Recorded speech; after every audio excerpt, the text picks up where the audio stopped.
তবে আমরা এই নতুন বছরটা বরণ করেছি যাত্রা গানের কনসার্ট দিয়ে নয়। 2025 রুকনপুর উদযাপন করতেছে বেহায়াপনা অনুষ্ঠান দিয়ে নয়। 2025 রুকনপুরের মানুষ হাজার হাজার মানুষ নিয়ে নবীর প্রেম সাগরের উত্তাল ঢেউ তুলে বরণ করেছে। কথা বলেন, মনে এই কথা কইলি তো তাহির ইসরে বলে না। এখন তো টেহাওয়ালার কাছে দুনিয়া গেছে গা, হাজার নাই এর মূল্য নাই। কিন্তু একটা কথা বলবো, তুমি নমরুদের কথা মনে করো, ফেরাউনের কথা মনে করো, আধিপত্যবাদীরা যুগে যুগে পরাজিত হয়েছে। হাত তুলে বলুন ঠিক কিনা বলো। মসজিদের ভিতরে 5 মিনিটের জায়গায় 6 মিনিট হইলে গড়ির কাটার বেলা 5 বার তাকায়। আর বাজারে যাইয়া ঘন্টার পর ঘন্টা কথা বলে, আড্ডা মারে, চা খায়, আর বদনাম করে, গীবত করে। একটা বার গড়ির কাঠার দিকে তাকাই না।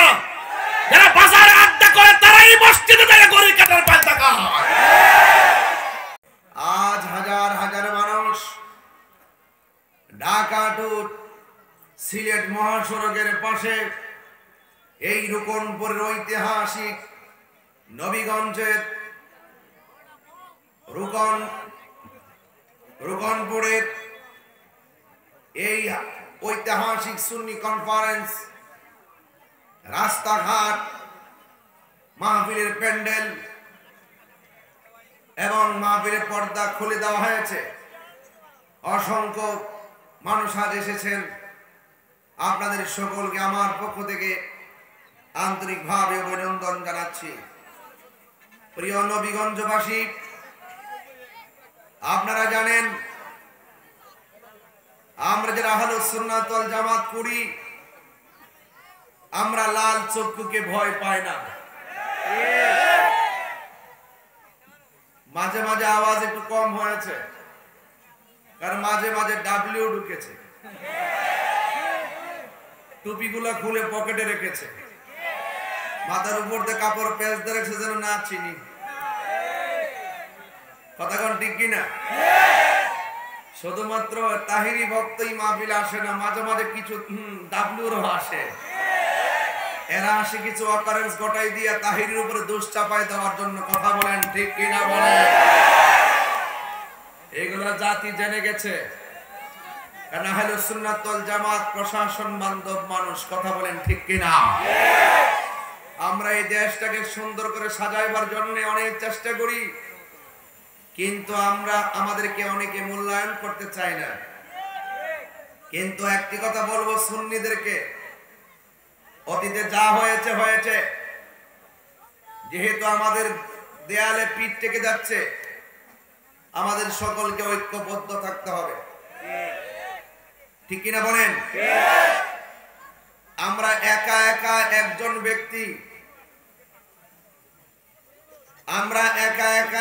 ব্যক্তি, যখন এক ঘর থেকে বেরিয়ে আমরা সবাই ঐক্যবদ্ধভাবে রাজপথে নেমে যাব, তবেই ডাব্লিউ গোষ্ঠীরা দেখবে আমাদের শক্তি। কথা বলেন ঠিক কিনা?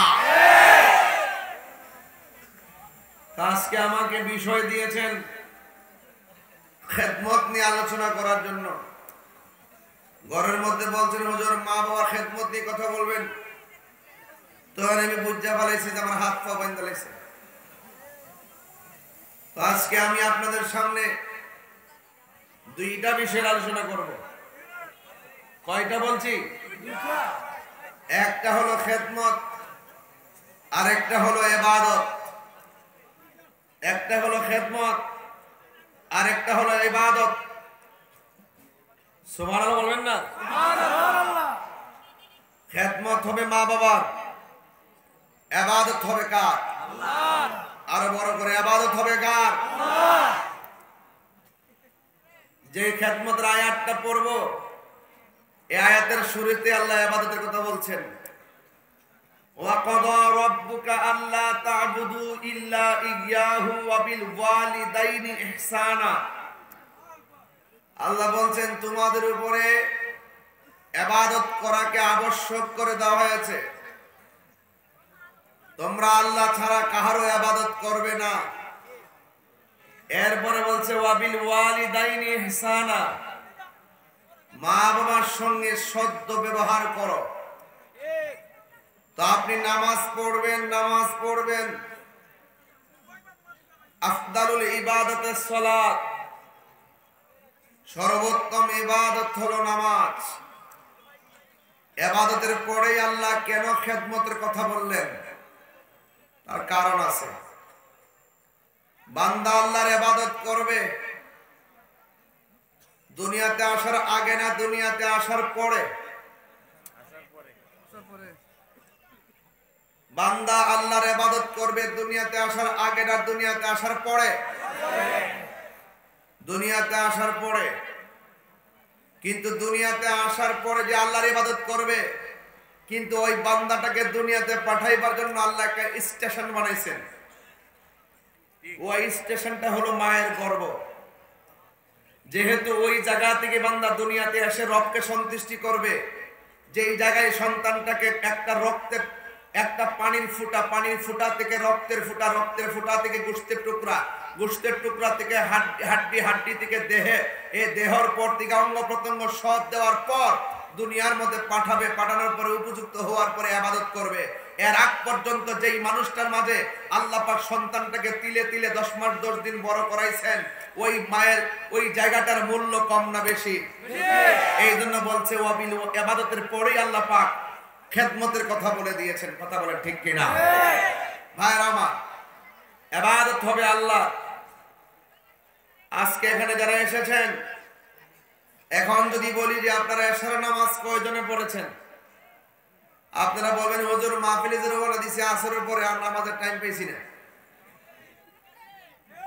এই যে আপনারা নামাজ ছাড়া আসলেন, নামাজ না পড়লে এত শাস্তি হবে, এরপরও যে আপনারা নামাজ না পড়ে বসে রয়েছেন, আল্লাহ যদি ইচ্ছা করত দোকানে যায় যে খাইছেন, ওই খাবারটা গলার মধ্যে লাগাইয়া খাবারের রিজিকটা বন্ধ করতে পারতো কি পারতো না? এশারের নামাজ না পড়ে যে ঘুমিয়ে গেলেন, ঘুমের ঘরে আল্লাহ আজরাইলকে পাঠাতে পারতো কি পারতো না?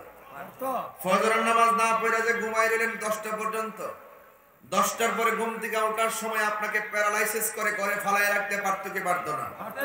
কেন আল্লাহ পাক এটা করেন না? এই দুনিয়াতে প্রাণ কোম্পানিতে চাকরি করলে 10 দিন না গেলে 10 দিনের বেতন কেটে দেয়। আর আল্লাহ যে আমরা হাজিরা দিছে, নামাজের হাজিরা, এই নামাজের হাজিরা যে আমরা বন্ধ করতেছি, আল্লাহ ইচ্ছা করলে মাসার একটা কাটা গলার মধ্যে লাগাইয়া আমাদের সকলকে খাবারের রিজিক বন্ধ করে দিতে পারত।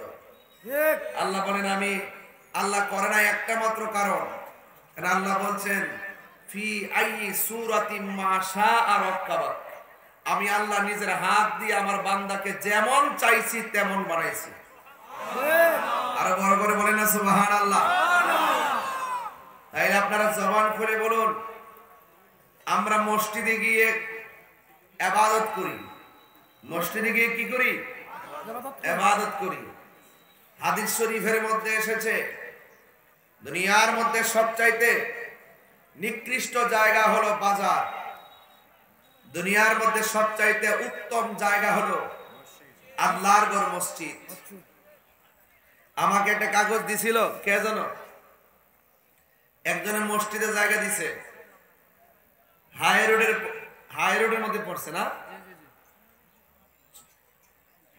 আচ্ছা, 34.5 লক্ষ টাকা দিয়ে আমরা 30% জায়গা ক্রয় করছি। 34.5 লক্ষ টাকা দিয়ে 30.5% জায়গা ক্রয় করছে। 1,15,000 টাকা প্রতি শতাংশের মূল্য।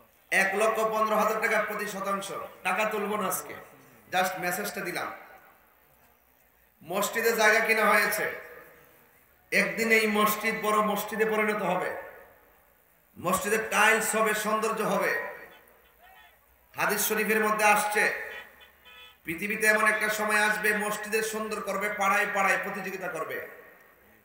এটা কিয়ামতের আলামত। এটা কিসের আলামত? কিয়ামতের আলামত। মসজিদ সৌন্দর্যের প্রতিযোগিতা চলবে, কিন্তু মুসল্লিদের মধ্যে নামাজের প্রতিযোগিতা চলবে না। ঠিক কিনা বলেন? মসজিদটা হয়ে যাবে বাজারের মতন। এটা কিয়ামতের আলামত। যে পারে সেও কথা বলে, যে পারে না সেও কথা বলে। 5 মিনিটের জায়গায় 6 মিনিট হইলে ঘড়ির কাঁটার বলে 5 বার তাকায়। আর বাজারে যাইয়া ঘন্টার পর ঘন্টা কথা বলে, আড্ডা মারে, চা খায় আর বদনাম করে, গীবত করে। একটা বার ঘড়ির কাঁটার দিকে তাকাই না। যারা বাজারে আড্ডা করে তারাই মসজিদে যায় ঘড়ির কাঁটার পাল তাকায়। এই মসজিদের কাজ শুরু হওয়ার আগে এই মসজিদের জায়গা নেওয়া হয়েছে। এই টাকাগুলো জমা দিবেন আর নিয়ত করবেন, মসজিদে যেন আমার মরণ হয়। অনলাইনে বহুত দেখা যায় ভূমিকম্প হয়, কিছু কিছু মুসল্লি নামাজ পড়ে ভূমিকম্পের সময় আমরা ফেসবুকে দেখি। শরীর কাঁপতেছে, এরপরও মসজিদ কাঁপতেছে, শরীর কাঁপতেছে, এরপর নামাজ ছাড়ে না। আপনাদের চোখে পড়ছে কিনা আমি জানি না। এরা হলো নামাজি। এরা কি? আবার কিছু কিছু নামাজি আছে, ওরা মসজিদের মধ্যে যায় শুধু সর্দারি করত, নিজে গিরান নিচে কাপড় পরে আর ইমাম সামনে ফতোয়া মারে। উনি এই কথা কইলি তো তাহির হুজুর বলে না, এখন তো টেহাওয়ালার কাছে দুনিয়া গেছে গা, 1000 নাই এর মূল্য নাই। কিন্তু একটা কথা বলবো, তুমি নমরুদের কথা মনে করো, ফেরাউনের কথা মনে করো, আধিপত্যবাদীরা যুগে যুগে পরাজিত হয়েছে। হাত তুলে বলুন ঠিক কিনা বলো।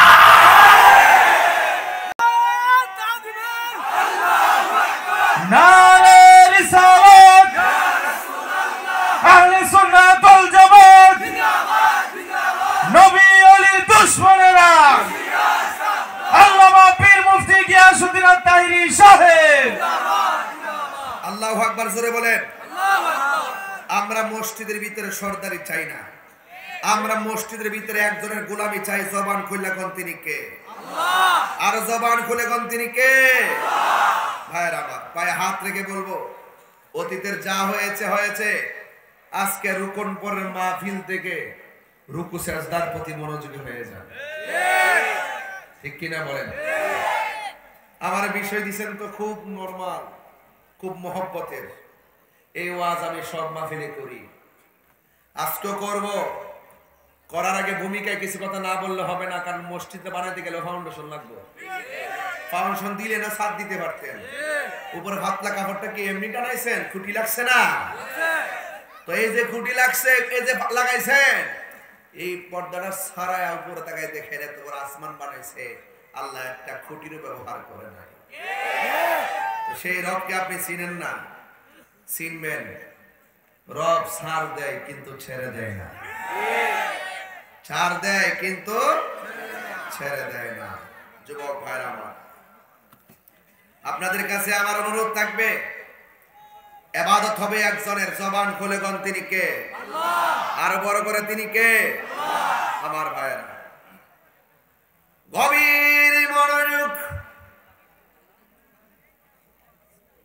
স্টেজের মধ্যে উঠেছি, যতটুকুন সামাজিক কথা বলেছি, প্রত্যেকটা কথা আপনার আমার জীবনের জন্য গুরুত্ব আছে না নাই? আল্লাহ রাব্বুল আলামিন বলেন, এই দুনিয়াতে ইবাদত হবে একজনের। জবান খুলে বলুন তিনি কে? আর মায়ার সুরে বলুন তিনি কে? ও বন্ধুরে, কি দিয়ে আওয়াজ বুঝাইতাম? আমি আপনাদের সামনে দুইটা বিষয় নিয়েছি, একটা হলো ইবাদত আর একটা খেদমত। কারণ মসজিদটার জায়গা যেহেতু নিছে, এই ইবাদত করার জন্য মসজিদে যাওয়া লাগবে। এই জন্য আমি আয়াতটা তেলাওয়াত করেছি। আল্লাহ বলে, আমি আল্লাহ ছাড়া কারো ইবাদত করা যাবে না। ও ডাবলির গোষ্ঠী বালা ফিরা শুননা যাও, তোমরা মনে করো না আমরা দেশতে ভাগ্যে যাই না ফিলার। তোমরা মনে করছো এমন বহুত ক্ষমতাবান লোক থাকে, কিন্তু ইমানদারের কাছে কোনো পাত্তা পায় না। কথা বলেন ঠিক কিনা? ইমানদারের সাথে একজন আছে, সবাই আওয়াজ করে কোন তিনি কে? তিনবার বলো তিনি কে?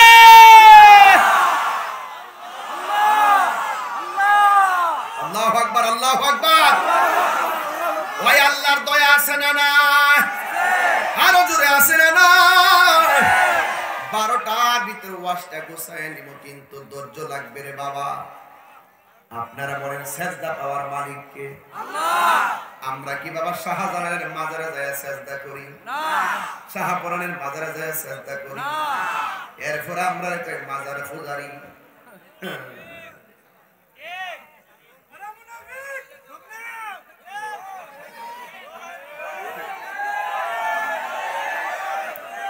মন্দিরে যায় হিন্দুরা ডিস্টার্ব করে, লাড়িলে হারে পাহারা দেয়। চিন্তা করছি ব্যাপারটা। নাটকের তো কিছু প্রকার আছে, নাটকের কোনো শেষ নাই। কথা কোন ঠিক না বেটি? লাড়িলে আছে মন্দিরে পাহারা দিত, হিন্দুরা এখানে অনুষ্ঠান করে হারে ডিস্টার্ব হয় না। এখন যদি এই মুহূর্তে হিন্দু আয় হুজুর মাইকটা দিলে একটা গীতা পাঠ করবো, আমরা ডিস্টার্ব হতো না? এর একটা হারা করবো, আমরাটা আমরা করবো। ভাড়া কিনলে গা এগুলো হলো নাটক। নাটক কম করো পিও।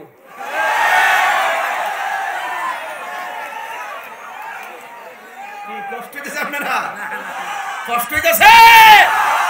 তাহিরিরে নতুন করে বোঝান লাগবে না, সবার সাথে আমারে মিলায়েন না। আমি আরেক দাসের বক্তা, আমি ওয়াজও জানি ওয়াশও জানি, এই জন্য বলছি নাটক কম করো পিও। আপনারা মুরব্বীরা বুঝছেন না, ফুলামান্ডি টিকি বুঝছে। কিন্তু আমার ফুলামান্ডি কই আসলে ফুলামান্ডি স্লোগান হবে ইনশাআল্লাহ। নারে তাকবীর, নারে রিসালাত, আহলুস সুন্নাত ওয়াল জামাত, কোরআন সুন্নাহর আলো, আর কোরআন সুন্নাহর আলো। আল্লাহ কবুল করুক, আমিন। তাইলে মাজারে গিয়ে আগে আমরা সেজদা করি না, তাহলে আগে ঈমানটা তাজা করি, এরপরে ওয়াজি বলি ইনশাআল্লাহ। আর যেহেতু 12টা বর্ডার বাইন্দা দিছি, যদি জুসুটা জায়গা গরির কাটা ফেল চাইতাম না। সিটাগের মাহফিল বাদ গেলে বাদ যাব। মারহাবা জোরে কোন। আপনারা আসেন নি ইনশাআল্লাহ? কারা কারা নাই হাত তোলেন। এরা থাক কি কই হারা নাই। বাজার আপনাদের গুণটারে স্বাভাবিক করতেছেন, এলে ওয়াজ করা যাবে না। তাহলে বলেন ইজ্জতের মালিক কে? আল্লাহ। এই 2025 সালে আমরা পুরনো যা কিছু আছে সব ভুলে যাব। আমরা নতুন ভাবে, নতুন উদ্যমে, নতুন সাহস আর নতুন অনুপ্রেরণা নিয়ে আমরা সামনে এগিয়ে যাব। কথা বলেন ঠিক কি না? 2025 সালে আপনাদের মাহফিলটা করতেছি, মারহাবা কইতেন না আপনারা? নতুন বছর, একটা নববর্ষ, একটা ব্যাপার স্যাপার আছে না?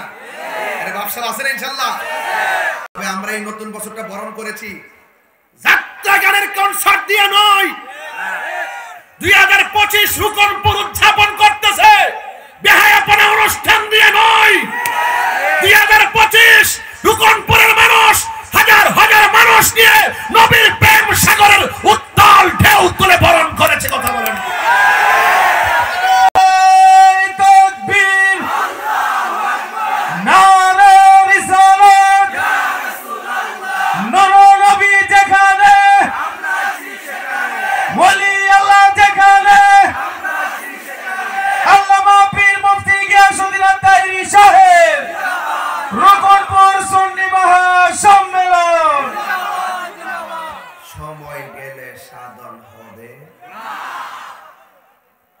ফেরাউন বলছে আনা রাব্বুকুমুল আলা। নমরুদের একই কথা, ফেরাউনের একই কথা, কিন্তু একটা কথা মনে রাখবেন, আল্লাহর সঙ্গে শরীক করলে গুনাহ মাফ নাই। আমার নবী বলেন, এ উম্মত, আমি তোমাদেরকে 3টা বড় গুনার কথা বলবো। কয়টা? আরো জোরে কয়টা? তাদের আমার সাথে আওয়াজ করতে হয়। হ্যাঁ, আমি অনেক উপরে তো মাইকের ফোন সাউন্ড আপনারা পান না। আমার নবী, আপনার নবী বলেন, আমি তোমাদেরকে 3টা বড় গুনাহ সম্পর্কে কি অবহিত করব না?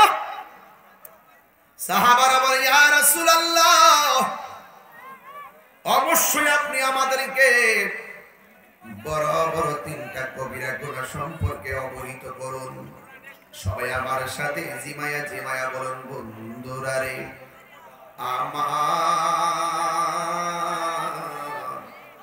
আমার রুকনপুরের বন্ধুরা। সাহাবায়ে কেরাম বলে, ইয়া রাসূলুল্লাহ, অবশ্যই আপনি আমাদেরকে 3টা বড় বড় গুনাহ সম্পর্কে অবহিত করুন।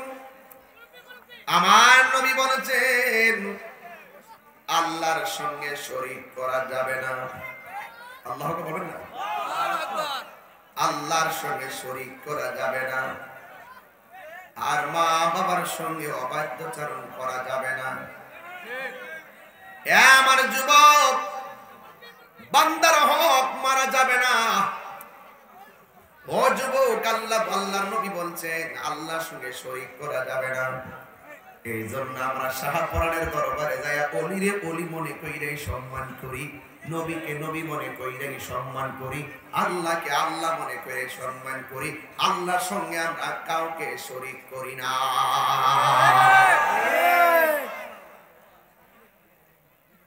তাইলে যারা গায়ে পড়ে আমরা মাজার পূজারি কয়, মূলত এরা বন্ড, ওরা মিথ্যাবাদী, ওরা মুনাফিক, ওরা চেয়ার লোভী, ওরা ক্ষমতা লোভী। ওদের মুখের মধ্যে ইসলাম আছে, হৃদয়ে ইসলাম নাই। কথা বলেন ঠিক কিনা? এদের সঙ্গে আহলুস সুন্নাত ওয়াল জামাতের কোনো সম্পর্ক নাই। এমন ভাবে বুঝাইয়া দেওয়ার পরও ভণ্ড বলে তাহিরিকে গালি দেওয়া হয়, মাজার পূজারি বলে গালি দেওয়া হয়। তার মানে বুঝতে হবে ডাল মে কুছ কালা হে। মূলত তারা আমাদেরকে ফতোয়া দেওয়া বড় না, মূলত তারা আমাদেরকে হিংসা করে আমাদেরকে মাঠ থেকে উৎখাত করা ষড়যন্ত্র লিপ্ত হয়েছে। হবে না, হবে না। তাহিরি চলে গেলেও ইউটিউব থেকে তাহিরি মুছে যাবে না। এই পোলাপানদের হৃদয় থেকে তাহিরি মুছে যাবে না। আমরা নবীকে যেমন সম্মান করি, জানের চাইতে কম না বেশি? আরো জোরে। এই জন্য আল্লাহ বলেছেন ওয়াকাদা রাব্বুকা আল্লা তা'বুদু ইল্লা ইয়্যাহু ওয়া বিল ওয়ালিদাইনি ইহসানা। আমি আল্লাহ ছাড়া কারো ইবাদত করা যাবে না। ইবাদতের মধ্যে নামাজ আছে না নাই? ও যুবক, নামাজ আছে না নাই? ফজর আজান দিলে ফুলাপান মোবাইলটা চার্জ দিয়া ঘুমে যায়। এইগুলা চলবে না। জীবন চলে যাইতেছে, আর সময় ফিরে আসবে না রে বাবা। এই জন্য আমার নবী, আপনার নবী বলেছেন নামাজ নামাজ নামাজ নামাজ। সুবহানাল্লাহ কেন? এই আমার যুবক ভাইরা, আমার নবী যখন শেষ সায়ান্নে চলে গেছেন, আমার নবী আয়েশা সিদ্দিকা রাদিয়াল্লাহু তাআলা আনহাকে ডাক দিয়ে বলেন, আয়েশা, আমার হাতের মধ্যে মিসওয়াকটা নিয়ে আসো। নবী পাকের কাছে মিসওয়াকটা এনেছেন। আয়েশা সিদ্দিকা বলেন, আমি দেখলাম নবী অসুস্থ, এমন অসুস্থ জিহ্বাটা লড়াইতে পারে না, দাঁতগুলো লড়াইতে পারে না। ওই মিসওয়াকটা একটু শক্ত, মাথাটা আমার দাঁত দিয়ে চাবাইয়া দিয়ে নরম করে দিলাম। আর আমি যখন নরম করে দিলাম, আমি দেখলাম নবীর মিসওয়াকের গোড়ার মধ্যে নবীর কিছু থুতু মুবারক লেগে আছে। আমার জীবনে আমি কত খাবার জিহ্বার মধ্যে লাগাইছি, নবীর এই থুতু মুবারকের মতো এত মজা জীবনে কোনোদিন জিহ্বায় লাগে না। ভাই, যদি আদবের বাহিরে কথা বলেন, আমি বরদাস্ত করব না। আমি যখন একটা গুরুত্বপূর্ণ জায়গায় যাচ্ছি, জানেন যে হৃদয় বিদারক ঘটনাগুলো, এই যে মা বাবার কথা বলবো, হৃদয় বিদারক ঘটনা, এটা আপনি যদি হাসেন ইয়ার্কি করেন, আসামি হয়ে যাবেন। দাঁড়ায় বৈশা যেভাবে মনে হচ্ছে কষ্ট করে ওয়াজ শুনবেন। আপনি কি মনে করেন যে নবীর মিসওয়াক মুবারক আয়েশা সিদ্দিকা দাঁত দিয়ে কামড় দিয়ে নরম করে দিচ্ছে, আর ওই মিসওয়াকের গুড়ায় রাসূলের থুতু মুবারক? আয়েশা বলেন, জীবনে কত খাবার জিহ্বা লাগাইছি, এই থুতু মুবারকের মতন স্বাদ আমার জিহ্বায় কোনোদিন লাগে না। এই ওয়াজটার ব্যাখ্যা কেমনে করবেন আমি জানি না। আমার নবী 2 নম্বর বলতে চাই, আয়েশা, সালাত সালাত সালাত, নামাজ নামাজ নামাজ। কারণ হাসরের ময়দানে আমার আল্লাহ সর্বপ্রথম নামাজের হিসাবটা গ্রহণ করবে। 5 ওয়াক্ত নামাজ পড়লে বান্দা সাধারণ বান্দা থেকে খাঁটি বান্দা হয়। আর 5 ওয়াক্ত নামাজের পাশাপাশি কেউ যদি নফল ইবাদত করে, এই খাঁটি বান্দা আর খাঁটি বান্দা থাকে না, এই রিকশাওয়ালা আর খাঁটি বান্দাই থাকে না, সিএনজিওয়ালা খাঁটি বান্দাই থাকে না। আমার আল্লাহ রাব্বুল আলামিন তাকে আল্লাহর বন্ধুর খাতায় নাম তুলে দেয়। এই জন্য আল্লাহ ছাড়া কারো ইবাদত করা যাবে? আল্লাহর ইবাদত করা লাগবে। ইবাদতের মধ্যে অনেক মজা আছে রে বাবা, মজা। কেমন মজা? ওই গাউসুল আজম আব্দুল কাদের জিলানী বুঝাইছেন কেমন মজা। 3 দিন ইবাদতের মুরাকাবায় চলে গেছে, খাবারেরও খবর নাই, ঘুমেরও খবর নাই, পায়খানা প্রস্রাবেরও খবর নাই। স্বয়ং আমার আল্লাহর প্রেমে ইবাদতের দ্বারা 3টা দিন 3টা রাত কাটাইয়া দিছে। এই পৃথিবীর মধ্যে 2টা সন্তানের কথা বলবো। 1 নম্বর সন্তানটা মার পেটের মধ্যে ছিল, এই সন্তানটা ছিল বেলায়েতের সম্রাট। ওই সন্তানটা ছিল আউল অলিকুলের সম্রাট, যার নাম আব্দুল কাদের জিলানী। তিনি যখন মায়ের পেট থেকে ওই আব্দুল কাদের জিলানীর আম্মা যখন হাসি দিতেন, হযরতে আব্দুল কাদের জিলানী মার পেট থেকে মায়ের হাসির জবাব দিয়ে দিতেন। বুঝতেছেন তো কেমন মা কেমন সন্তান? আর এই পৃথিবীর মধ্যে আরেকটা মহিলা, কোন মেয়ে কোন ছেলের সঙ্গে মহিলার বিয়ে হয় নাই, কোন ছেলের সঙ্গে ওই মহিলার বিয়ে হয় নাই, বিয়ে ছাড়াই তার পেটের মধ্যে আল্লাহ সন্তান দিয়ে দিছে। ওই সন্তানটা মার পেট থেকে কথা বলতেন, মাও জবাব দিতেন।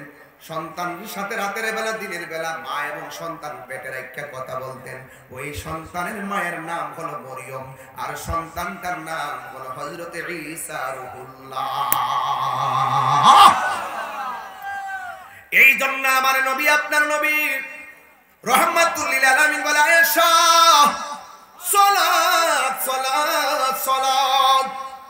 আমি আজকে রুকুন করে পোলা পানগুলোর রুকু সেজদা সবক দিয়া মায়ের খেদমতের ওয়াজ করে চোখের পানি ফেলায় কান্দা বিদায় হয়ে যাব। কারণ এই চোখের পানির সাথে আমাদের জীবনের গুনাহ মাফের সম্পর্ক আছে না নাই? এই জন্য আমার নবী, আপনার নবী রহমাতুল লিল আলামিন যখন পৃথিবীর কোন নবী যেই জায়গাটা দেখে নাই, পৃথিবীর কোন নবী রাসূল যেই জায়গার মধ্যে কদম রাখে নাই, পৃথিবীর কোন মানুষ সেই জায়গা চোখে দেখে নাই, আমার আল্লাহ আমার নবীরে সেই জায়গায় নিয়ে গেছে। বন্ধুরে আমার, ও রুকনপুরের বাবারা, ও নবীগঞ্জ বাহুবলের বন্ধুরা, যত জায়গা থেকে এসেছেন, আমার নবী এত সুন্দর জায়গাটা দেখে চোখের পানি ফালায় কান্দে। আমার নবীর আল্লাহ জিজ্ঞাসা করে, বন্ধু এত সুন্দর জায়গা আপনারা দেখাইছি, আপনি কান্দেন কেন? আমার নবী, আপনার নবী বলেন, আল্লাহ আমি এত সুন্দর জায়গা দেখলাম, কেন জানি আমার চোখের পানি থামায় রাখতে পারতেছি না। এবার আমার নবীরে সান্ত্বনা দেওয়ার জন্য আমার আল্লাহ আরেকটা সুন্দর জায়গায় নিয়ে গেছে। নীতি নীতি নীতি নীতি 17টা জায়গায় নবীরে ঘুরাইয়া দেখাইছে। 17টা জায়গায় যায় আমার নবী চোখের পানি ফালায়া কাঁদছে। আল্লাহ ডাক দিয়ে কি, বন্ধু এত সুন্দর জায়গা, এত সুন্দর জায়গা 1,24,000 পয়গাম্বর দেখে নাই, কেউ দেখে নাই। আমি আপনাকে দেখাইছি, এরপর আপনি কেন চোখের পানি ফালায় কান্দেন? নবী আমার ডাক দিয়া বলে, আল্লাহ এত সুন্দর জায়গা আমি দেখতেছি, আমার গুনাহগার উম্মত তো এত সুন্দর জায়গা দেখে না, কেন আমি তাহিরি নবী নবী করি? কেন রুকনপুরের পোলা পান্ডা জান প্রাণ দিয়ে এত সুন্দর আয়োজন করেছে? প্রবাসী ভাইয়েরা বিদেশ থেকে লাইভে ওয়াজ শুনতেছে, এরাও বহুত কষ্ট করেছে। নবী আমার উম্মতের জন্য কান্দে। তখন আল্লাহ ডাক দিয়ে, বন্ধু আপনি আর কাঁদবেন না, 17টা জায়গার মধ্যে আমি ঘুরাইছি, আপনার উম্মতের জন্য আমি দুনিয়ায় 5 বারে 17 রাকাত ফরজ দিলাম। এই 17 রাকাত ফরজ যে উম্মতে পালন করবে, আমি আল্লাহ কথা দিলাম আপনার উম্মত গুলারে আমি এই জায়গা দেখায়া দেখায়া ডান হাতে জান্নাতের টিকিট দিয়ে দিব। আল্লাহু আকবার বলেন না, আল্লাহু আকবার। এই জন্য আমি বলছিলাম, আল্লাহ বলছেন, ওয়া ক্বাদ রাব্বুকা আল্লা তা'বুদু ইল্লা ইয়্যাহ, আমি আল্লাহ ছাড়া কারো ইবাদত করা যাবে না। আজকে থেকে ওয়াদা করেন সেজদা পাওয়ার মালিককে আল্লাহ ছাড়া কি কাউরে সেজদা দিবেন? এরপরে আমার আল্লাহ বলছিল ওয়াবিল ওয়ালিদাইনি ইহসানা, মা বাবার সঙ্গে ভালো ব্যবহার করো।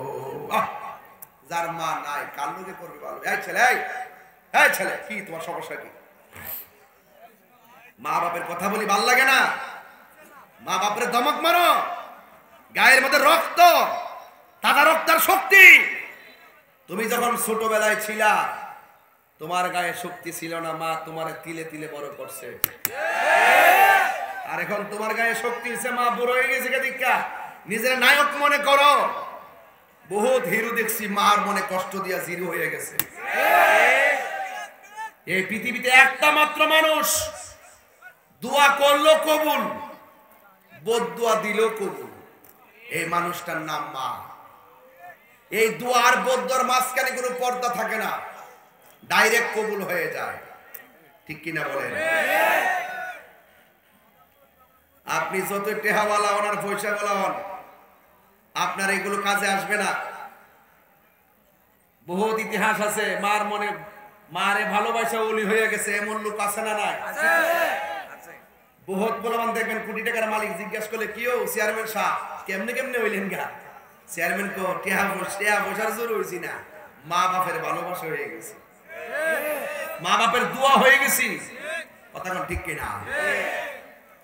এই জন্য আল্লাহ বলছেন ওয়াবিল ওয়ালিদাইনি ইহসানা, কোনদিন মাতনার নইব আফন ও আবলসন। আবলসন মানে আবুল হোসেন। যদি আমার এলাকাতে আবুল হোসেন তাকে পরে রাগ করবে লাগে আবলসন কইছি।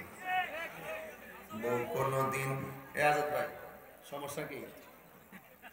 চিন্তা করেন না অতলা, আমি অতলা গাট কেলে করতেছি। কত তুফান যে ঘুরতেছে, সব তো মাইকটা কোন জানা।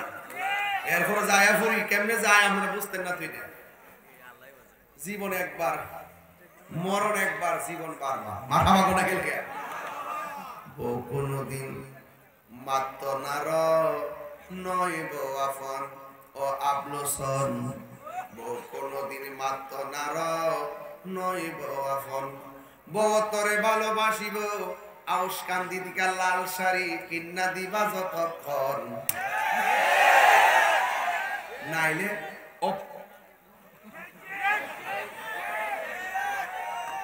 নাইলে কইব তুমি তো আমাকে ভালোবাসো না। সঠিক কিনা? সঠিক কিনা কন? আর বাপে পুরান পাঞ্জাবিটা রে হাত দিয়া ইস্তারি করে বালিশের নিচে রাখা ঈদগাহ যায়, আর পুরারে ঠিক হয় ছেলে মেয়ে সব দিনে নতুন জামা পরাইয়া ঈদগাহর মধ্যে পাঠায়। কথা কম ঠিক? এই বেড়ার লোকে কি দুনিয়ার কোনো তুলনা হইব?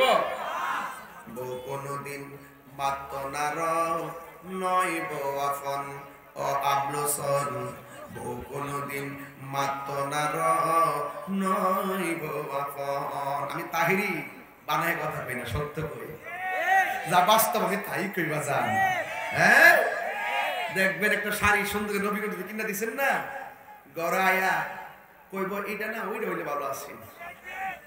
আর যে জামাইয়া বউর কাছে টেহা রাহে না, এই বউ উঠতে বইতে কম, তুমি তো আমাকে বিশ্বাস করো না।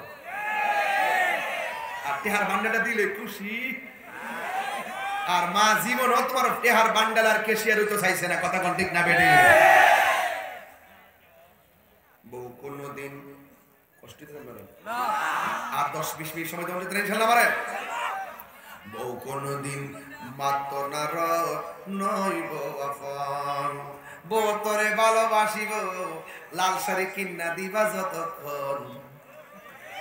বউ কোনদিন মাতনার নইব আফন, ফুয়ার যদি কোন জায়গায় আফদ বিপদ হয়, বউয়ের আগে মা জানুন কথা মিশা নয়। আমার ফুলা ফান্ডি ঘুমাই গেছে, মনে রাখছি তো। বিয়া করছো তো বুঝতে না, বিয়া করলে সবই কিন্তু বউর কাছে মরে দিতে পারে। আমি কিন্তু সবই বুঝি, সব বুঝি। কিন্তু ফুয়ার যদি কোন জায়গায় আফদ বিপদ হয়, বউয়ের আগে মা জানুন কথা মিশা নয়। বউ তোর জানতেন একটা গেলে আরেকটাই, বউ তোর জানতেন মা হইল অমূল্য ধন। বউ কোনদিন মাতনার নইব আফন সন কোনদিন মাতনারা নয় বাবা কথা কোন ঠিক কি না ওয়া খুবিজাল্লাম অসুবিধা নাই রে বাবা মারহাবা কোনে গেলেন কষ্ট দিছে আপনার বাজান আচ্ছা বলেন তো মা বাবার খেদমত করতে হবে এই কথাটা কি মোল্লার না আল্লাহ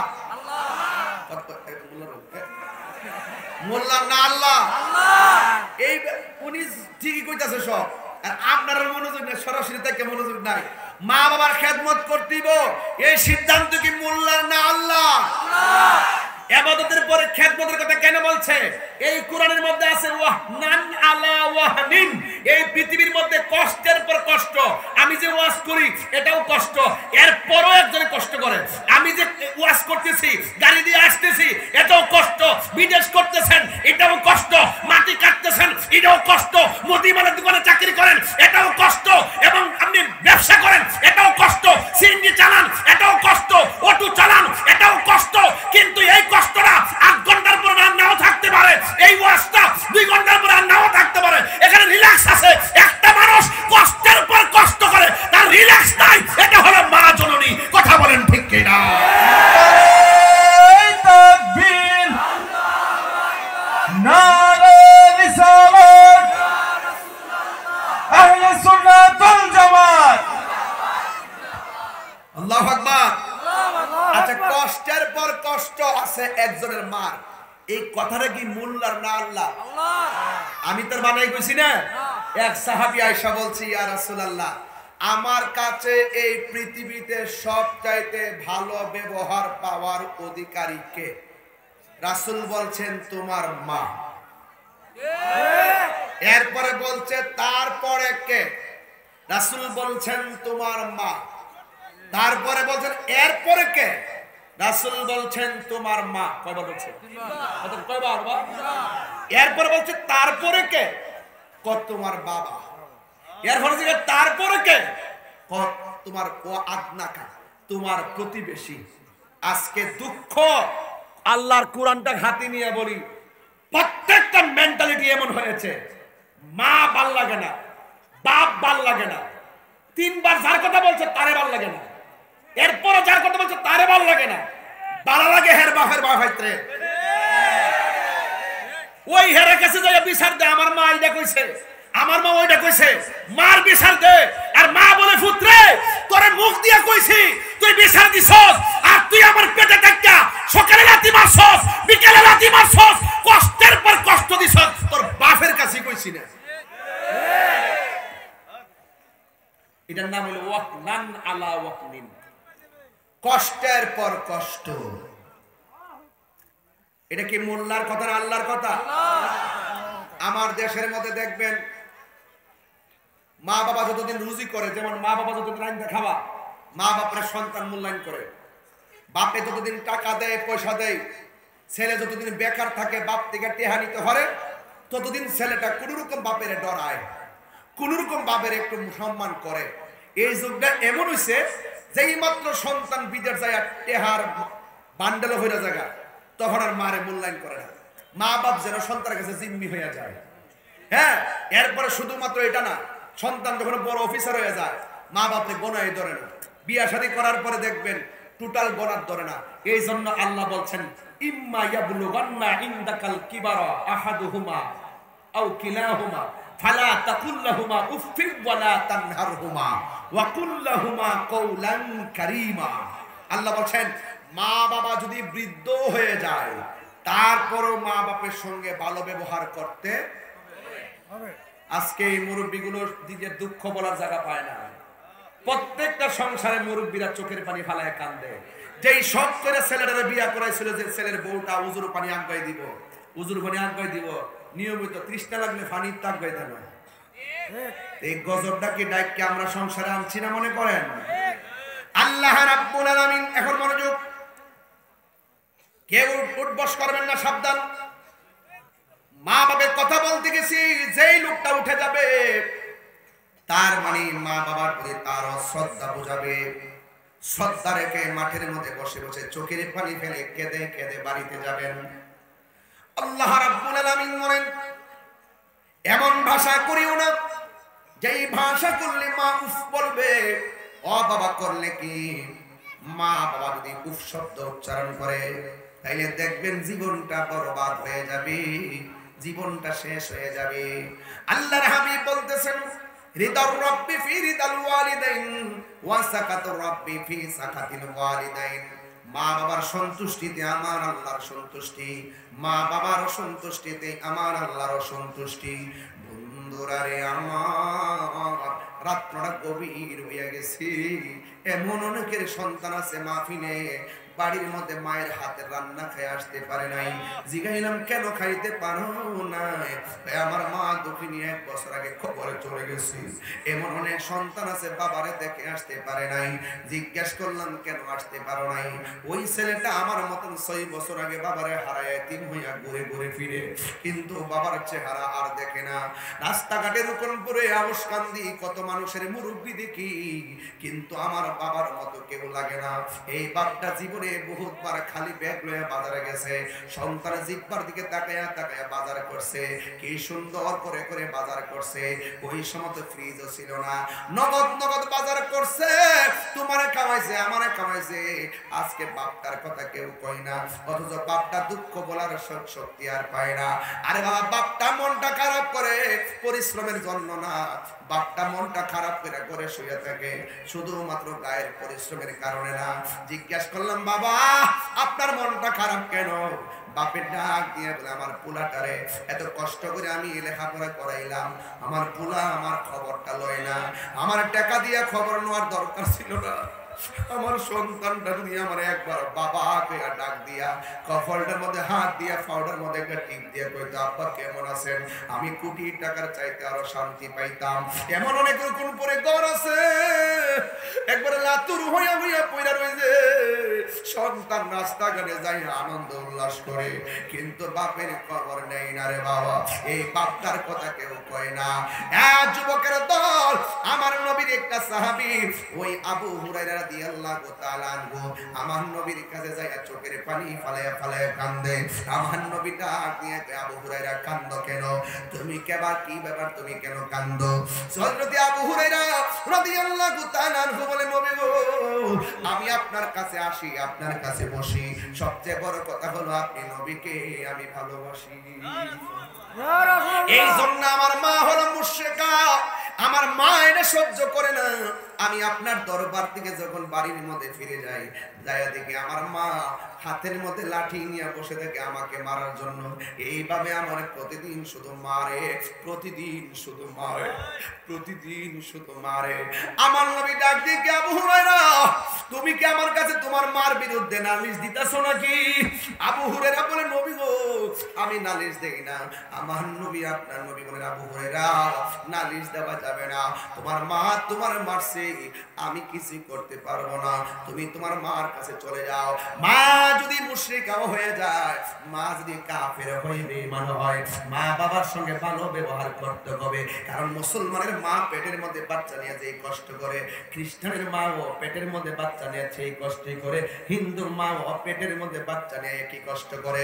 তুমি যদি ভাগ্যক্রমে মুসলমান হয়ে যাও, এ আবু হুরায়রা, তোমার নাম তো ছিল আব্দুল উজ্জা, তুমি হয়েছো আব্দুর রহমান, কিন্তু তুমি এখন একটা কাজ করো, তুমি তোমার মার কাছে চলে যাও। আবু হুরায়রা ডাক দিয়ে বলে, নবী গো, হ্যাঁ আমি তো প্রতিদিন যাই আর মার খাই, আজকে আমি যাব, প্রয়োজনে মার খাবো। আজকে আপনার কাছে আমি একটা দুঃখ বলার জন্য আসছি। জীবনে কারোর কাছে মার হেদায়েতের জন্য দোয়া চাই নাই, আজকে আপনার কাছে আমার মায়ের জন্য দোয়া চাবো। একটু মেহেরবানি করে আমার মার জন্য দোয়া করেন না। নবী, আমার মার হেদায়েতের জন্য একটু দোয়া করেন না। আমার নবী যখন 2টা হাত বাড়ায় দিছে, হযরত আবু হুরায়রা নবীর সঙ্গে হাত না বাড়ায় একটা দৌড় মারছে। এক সাহাবী ডাক দিয়া বলে, আবু হুরায়রা, তুমি তোমার মায়ের জন্য দোয়া চাইছো, আর তুমি নবীর সঙ্গে আমিন না বলে কেন দৌড় দিলা? ওই আবু হুরায়রা রাদিয়াল্লাহু তাআলা আনহু ডাক দিয়ে বলেন, এ নবীর সাহাবীরা, আমি আমার নবীর কাছে বলছি, আমার নবী আমার আম্মার হেদায়েতের জন্য দোয়া করত। আজকে আমি দূর দিয়া দেখতেছি, আমি আগে বাড়ির যাবো না নবীর দোয়াটা আগে কবুল হয়। এই কথা বইলা তিনি একটা দৌড় মারলো। দৌড় মারার পরে যেই মা দরজার মধ্যে লাঠি নিয়ে বসেছিল, আবু হুরায়রা বলে আমি দৌড়াইয়া বাড়ির মধ্যে গেলাম, যাইয়া দেখলাম ঘরের দরজাটা বন্ধ, ভিতরে গোসলের টনটনানি আওয়াজ শোনা যায়, ঝিমঝিমানি রিমঝিম রিমঝিম রিমঝিম রিমঝিম আওয়াজ শোনা যায়। আমার মনে মনে ভাবনা হলো আমার মা যেন ভিতরে গোসল করতেছে। আমি তখন মার ডাক দিলাম, মা। মা আমার ভিতর থেকে ডাক দেখে, পুত্রে একটু দাঁড়া, আমি আসতেছি। অফুত বাবা, একটু দাঁড়াও, আমি আসতেছি। আবু হুরায়রা বলে আমি আর বুঝতে বাকি নাই, আমি বাড়িতে আসার আগে আমার নবীর দোয়া কবুল হয়ে গেছে। সুন্দর করে তিনি গোসলটা কইরা আবু হুরায়রার সামনে এসে দাঁড়ায়, বাবা তোরে অনেক মারছি, যেই নবীর কাছে যাস আমার তাড়াতাড়ি সেই নবীর কাছে নিয়ে যা। জোরে জোরে কি আল্লাহু আকবার বলা যাবে না? যুবক ভাইরা, একটা মুশরিকা মা হলো, তার সঙ্গে ভালো ব্যবহারের কথা নবী বলেছেন, অথচ আপনার আম্মা কিন্তু মুসলমানের ঘরের মুসলমান। আপনি কেমন ব্যবহার করার দরকার ছিল? আল্লাহ বলতেছেন এমন ব্যবহার করা যাবে না, যেই ব্যবহার করলে মা দুঃখিনী উফ শব্দটা উচ্চারণ করবে। আমার বাবা, ও বন্ধুগণ, বুঝাইয়া দিয়া যাও কেমন কষ্ট করে আমার মার পেটে আমি যখন ছিলাম, আমি আমার মার পেটের মধ্যে আমি তিলে তিলে বড় হয়েছি, কিন্তু আমার মা ঘুম আমি সেকেন্ডে কাইরা নিয়েছি। ডান কাতে ঘুমাইতে গেলে মা 100 বার চিন্তা করছে, বাম কাতে গেলে মা 100 বার চিন্তা করছে। এই ডান কাত থেকে বাম কাতে যাইয়া বারবার ঘুম ভাঙছে। আমার পুলানি পেটের চাপা পইরা পেটের মধ্যে মারা যায়। মাঝে মাঝে যখন লড়াটা বন্ধ হয়ে যাইতো, বাস্তব কথা বলতেছি, বাস্তব, মাঝে মাঝে যখন মার পেটের সন্তানের লড়াটা বন্ধ হয়ে যাইতো, মার খাওয়ান বন্ধ হয়ে যাইত, সন্তানের লড়াচড়া বন্ধ হয়ে গেলে মার খাওয়ান বন্ধ হয়ে যাইতো। জিগাই তুমি কত কোন আগে আমার ফুলে দিল লড়ে না, আমার পেটের বাচ্চা দিল লড়ে না, আমার পেটের বাচ্চা দিল লড়ে না। এমন অনেক খবর পাওয়া যায় জন্মের জন্য পেটের বাচ্চা মরা বন্ধ হয় না, এমন পাওয়া যায় মরা বাচ্চা মা প্রসব করে। বন্ধু, ওই মা দৌড়ায় ডাক্তারের কাছে যায়, যাওয়ার পরে পরীক্ষা করার পরে ছোট্ট ছোট্ট করে লড়ে। মা কয় আমার বড় শান্তি লাগে। রাতের বেলা ঘুমের করে এমন জোরে লাথি মারে, মার ঘুম ভাঙ্গা যায়। মা চোখের পানি ফালায় ফালায় কান্দে। জিজ্ঞাসা করে তুমি কেন এত গভীর রাতে চোখের পানি ফালায় কান্দ? বুঝেছি পোলা বুঝে পেটের মধ্যে লাথি দিছে, কই অসুবিধা নাই, লাথি দিলি তো আমার কাছে মনে হয় আবার পোলাটা পেটের ভিতরে জিন্দা আছে। বেটা ভাই আমার মা খুশি খুশি, সন্তান লইয়া মা খাইতে বসে, পেটের মধ্যে লইয়া খাইতে বসে, পেটের মধ্যে লাথি মারছে, মার খাওয়ান খাইরে গেছে। আজকে রূপনপুরের অনেক প্রবাসীরা বিদেশের মধ্যে আছে। অপ্রবাসী ভাই, জীবনে আপনাদের অনেক সময় কেটে যায় শুধুমাত্র কাজ আর কাজ। বাবার মুখে হাসি ফোটানোর জন্য বিদেশে কাজ করেন, মার মুখে হাসি ফোটাইবার জন্য দিদি অত কষ্ট করেন, ভাইয়ের মুখে হাসি ফুটাইবার জন্য, বোনের মুখে হাসি ফুটাইবার জন্য আপনারা বিদেশের বাড়িতে অনেক কষ্ট করেন। আপনাদেরকে আমি একটা মেসেজ দিয়া যায়, কোনো মা সন্তানের বিদেশ পাঠায় শান্তিতে নাই, ঘুমাইতে গেলেও সন্তানের কথা মনে হইয়া যায়, আমার পোলাটা জানে খাইছিনি, কাজ করতে গেলেও সন্তানের কথা মনে হইয়া যায়, আমার পোলাটা খাইছিনি। এইভাবে দুনিয়ার সংসারের মা জিন্দেগি কাটে। কে কি বলে আমি জানি না, বিদেশ বিদেশে সন্তান যার বিপদে পড়ে যায়, পশু পাখি জানার আগে আগে জানে মা। এই মাহাজার একটা মাত্র কবরে পড়ে রইছে, তারা বাড়িতে কারে মা কইয়া ডাক দিবরি। এমনও অনেক খবর পাওয়া যায়, এখনো অনেক খবর পাওয়া যায়, ডেলিভারির মধ্যে কেসে যায় মা মৃত্যুর যন্ত্রণায় কাতরায়, এমন অনেক মার খবর পাওয়া যায়।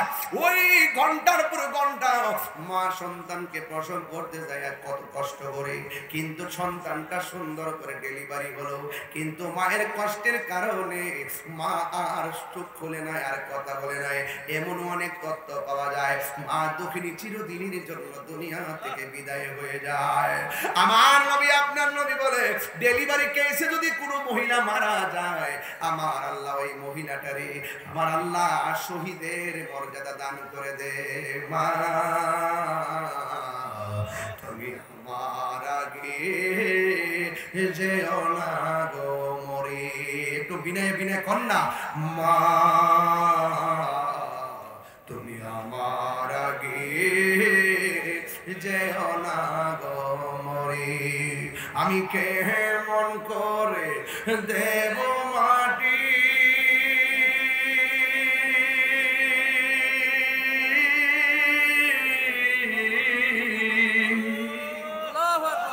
আমি কেমন করে দেব মাটি তোমারি কবরে, মা তুমি আমার আগে যেও না গো মরে। সবাই মা তুমি আমার আগে যেও না গো মরে, আমি কেমন করে দেব মাটি তোমারি কবরে, মা তুমি আমার আগে যেও না গো মরে। আল্লাহু আকবার। ও বন্ধুরি, আল্লাহ রাব্বুল আলামিন বলছেন, ওয়াখফিজ লাহুমা জানাহান যুল্লি মিনার রাহমা ওয়া কুর রাব্বিরহামহুমা কামা রাব্বায়ানি সগীরা। সবাই বলেন, রাব্বিরহামহুমা কামা রাব্বায়ানি সগীরা। হে আল্লাহ, আমার আম্মা আমার ছোটবেলায় যেমনে মায়া করছুন, এমন ভাবে আপনি আমার আব্বা আম্মারে এমন করে মায়া কইরুন। এমন ভাবে দোয়াটা করলে কি গুনাহ হবে না রে বাবা? সবাই আমার সাথে সাথে বিনায়া বিনায়া বলে, রাব্বিরহামহুমা রাব্বায়ানি সগীরা। বন্ধুরি আমার পায়ের মধ্যে হাত দিয়া বইলা দিয়া যায়, জীবনে কোনোদিন মা বাপের কষ্ট দিও না। মা বাপের কষ্ট দিয়া তাহিরির কাছে মরিদ হইয়া আব্বা আব্বা করবা। আপনার মতো মরিদ তাহিরির দরকার নাই। যেই পীর সাহেব বলবে মা বাবার খেদমত লাগবে না, আমি তোর সব, এটা পীর সাহেব না, এটা হলো জন্মের অভিশাপ। কথা বলেন ঠিক কিনা? হ্যাঁ যুবক ভাইরা, ওই মা বাবার সঙ্গে ভালো ব্যবহার চাই কি চাই না? আর জোরে বলো, চাই কি চাই না? একটু দুইটা হাত তুললে আমি খুশি হব। দুইটা হাত সোজা করে বলেন, আমার সাথে কি পড়তে পারবেন? সবাই কি বলতে পারবেন? মা কেন এত দামি জানে না সকলে, বলো মা কেন এত দামি জানে না সকলে। জানতো যদি পড়তো দেখে কুরআন হাদিস খুলে, একটি হজের সওয়াব মিলে, একটি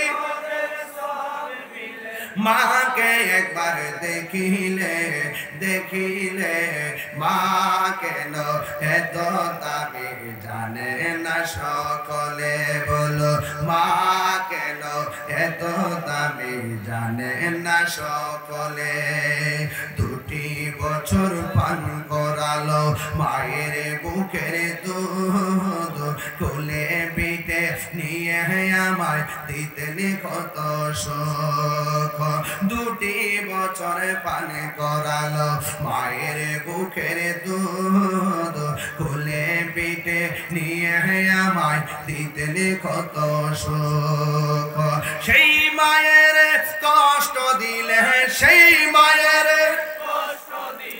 খোদার সটলে মা কেন এত দামি জানে না সকলে বলো মা কেন এত দামি জানে না সকলে মায়ের প্রসবের কালে কত কষ্ট পায় বেহুশ হইয়া পড়ে মায়ে আপন বিছানায় মায়ের প্রসবের কালে কত কষ্ট পায় বেহুশ হইয়া পড়ে মায়ে আপন বিছানায় সন্তানের নিয়া কুলে সন্তানের নিয়া কুলে প্রসবে তা বলে মা কেন জানে না সকলে বলুন মা কেন এত দামি জানে না সকলে জানতো যদি পড়তো দেখে কোরআন হাদিস খুলে একটি হজের সওয়াব মিলে একটি সওয়াব মিলে মাকে একবার দেখিলে মা কেন এত দামি জানে না সকলে জোরে জোরে কি আল্লাহু আকবার বলা যাবে না আর আওয়াজ করে আল্লাহু আকবার আর আল্লাহু আকবার ওয়া হাফিজাল্লাহু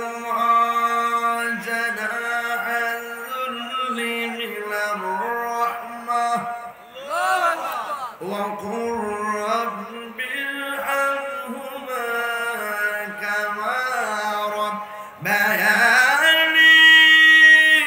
صغيرا আর বড় করে আল্লাহু আকবার মা বাবার সম্মান ইজ্জত করলে আপনার সম্মান বাড়াইবে কে আল্লাহ কারা কারা মা বাবার খেদমতের পক্ষে হাত তুলে দেখান একটা স্লোগান আমি দিচ্ছি সবাই আমার সাথে বলবেন ইনশাআল্লাহ সবাই কি রাজি আছেন নারে তাকবীর আওয়াজটা হয় নাই আরো বড় হবে ইনশাআল্লাহ নারে তাকবীর নারে রিসালাত আহলুস সুন্নাত ওয়াল জামাত কোরআন সুন্নাহর আলো মিলাদ কিয়ামের আলো তুমি কে আমি কে সুন্নিরে কি বেয়াদব হয় না আদব বলা হয় আপনার সামনে দাঁড়ালেন কেন সামনে দাঁড়ালেন কেন এই ছেলেরা পিছনে মানুষকে ডিস্টার্ব করে সামনে দাঁড়ালেন কেন আদবের সাথে বসে এই ছেলেরা আদবের সাথে বসে এই গুড়াগার মাঝখান দিয়ে সে ভয় মাহফিলকে সমস্যা বেশি রাত্র হলে প্রবলেম মারহাবা জোরে বলেন আবার বলছি তুমি কে আমি কে সুন্নিরা মা বাবার খেদমত করে কি করে না সুন্নিরা ম্যাক্সিমাম উলামাকেরা দেখবেন মার কাছে থাকে মার সঙ্গে নিয়ে বাড়িতে থাকে আর এমন অনেক তথ্য পাওয়া যায় কিছু কিছু মাওলানারা মা বাবার খবরও লয় না কথা কোন ঠিক না বেটে মা থেকে একজন ফুলা থেকে আরেক জায়গায় আসে না নাই বলেন খবরদার টাকা পয়সা লাভ হবে না পয়সা সম্পদ সাথ দিবে না মা বাবা বদদুয়া দিলে জীবন সব বরবাদ হয়ে যাবে কথা কোন ঠিক না ভাইরা আমার আজকে থেকে ওয়াদা করেন আমরা সবাই মা বাবার খেদমত চাই কি চাই না তাহলে মা বাবার কথা হাদিস শরীফে কয়বার বলেছে এই আওয়াজ মানে জোরে কয়বার বলেছে বাপের কথা প্রতিবেশীর কথা তাইলে আল্লাহর আয়াত ওয়াহনান আলা ওয়াহনিন ও একটা কাগজ আসছে আবুল হোসেন অসুস্থ প্রবাসী